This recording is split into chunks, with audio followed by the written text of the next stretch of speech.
ife ọkụsụ a na-adịbe eme kwa afọ ọbụla agba nke abụọ ya bego n'isi nyere ma a nọrọ wee na-akpọ oku nyere onye ọbụla n'obodo ka ha sonye n'ihe gbasara mmepe obodo maka na gọọmenti agaghị emechala ihe niile naanị ha.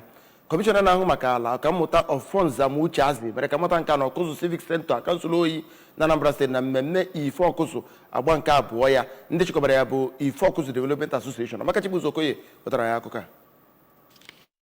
Nke isiokwu ya bụ Human Capital Development Bedrock to Community Development kpọkọtara ndị ọrụ gọọmenti, ndị eze ọdịnala nke Awkuzu, Igwe Charles Anikweze nakwa ndị ama ama n'ogugo agụmakwụkwọ. Ọkammụta Uche Azị, onye kwuru okwu na ya bụ mmemme, kwuru na a ga-agba mbọ ịhụ na akwalitere ọnọdụ obodo n'ebe o metụtara agụmakwụkwọ. Ọkammụta Uche Azị mere ka amata n'ime ka nke a pụta ihe, a ga-enwe ọgbakọ dị iche iche n'obodo.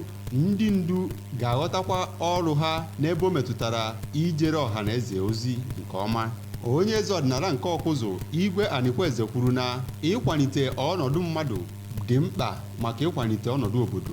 N'akụkụ nke ya, onye ndu n'okwu ahụ bụ Maazị Valentine Ozigbo kwuru na ihe ndị na-akwalite ndezi obodo bụ ezigbo agụmakwụkwọ, ezigbo ọnọdụ ahụike nakwa ịchụ ụbịam ọsụkweru ana.